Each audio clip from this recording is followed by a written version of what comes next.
दिसंबर 1872 Atlantic महासागर। एक ship अपनी मंजिल की तरफ जा रही थी।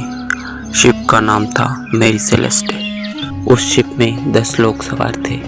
कैप्टन बेंजामिन ब्रिग्स, उसकी वाइफ सारा, उनकी 2 साल की बच्ची सोफिया और 7 क्रू मेंबर्स। शिप चल रही थी न्यूयॉर्क से इटली की तरफ। उसमें 700 बैरल अल्कोहल था। सब परफेक्ट था। मौसम साफ था। रात को सब लोग अपने केबिन्स में सो गए। जब सुबह हुई तो सब बदल गया। लोग तो थे लेकिन उनकी आंखों में नींद नहीं थी। वे लोग कुछ सोच रहे थे। कैप्टन ने लोगों को बुलाया, कुछ बातें की और कोई डिसीजन लिया गया। और फिर हुआ वो जो आज तक कोई एक्सप्लेन नहीं कर पाए। 4 दिसंबर 1872 एक दूसरा शिप देई गार्सिया उसी ओशन में सेल कर रहा था। कैप्टन डेविड मोरहाउस ने देखा एक शिप जो अजीब तरह से मूव कर रही थी, जैसे कोई स्टीयर नहीं कर रहा हो। मोरहाउस ने सिग्नल भेजा, कोई जवाब नहीं मिला। वो क्लोज गया, तब उसने देखा शिप पर कोई नहीं है, बिल्कुल कोई भी नहीं। पूरी शिप खाली थी और वो शिप थी मैरी सेलेस्टे।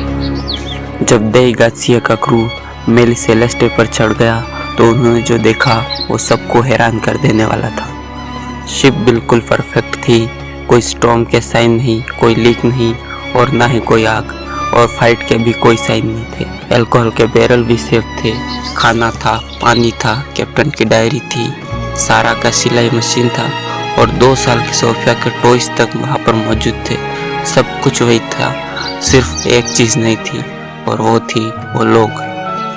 10 लोग जैसे हवा में गायब हो गए। एक लाइफ बोट मिसिंग थी, बाकी सब वही का वही।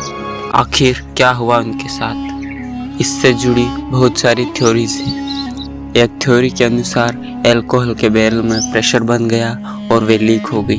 क्रू को लगा कि वो फट जाएंगे, इसलिए उन्होंने वहाँ से एस्केप कर लिया। एक थ्योरी के अनुसार वाटर स्पाउट या टोर्नेडो ने क्रू को डरा दिया, उन्हें अबैंडन किया, फिर शिप सर्वाइव कर गई। लेकिन टोर्नेडो से डैमेज होता है और शिप पर कोई डैमेज नहीं था। कुछ थ्योरीज तो और भी स्ट्रेंज है। Sea monster, giant octopus, UFO, time sleep, Bermuda triangle. लेकिन ये सब झूठ है क्योंकि मैरी सेलेस्टे बरमुडा ट्रायंगल से बहुत दूर थी। और सबसे हैरान करने वाली बात यह है कि क्रू की बॉडीज कभी नहीं मिले। कैप्टन ब्रिग्स, उसकी वाइफ सारा, 2 साल की बच्ची सोफिया, कोई नहीं मिला। आज भी लोग इस मिस्ट्री को सोल्व करने की कोशिश करते हैं लेकिन कोई जवाब नहीं। तो सोचिए, एक फैमिली, 7 लॉयल क्रू मेंबर्स, एक साथ सब नॉर्मल था। सुबह कुछ हुआ और वो लोग कभी वापस नहीं आए। कौन सी थ्योरीज आपको सही लगती है, कमेंट में बताइए।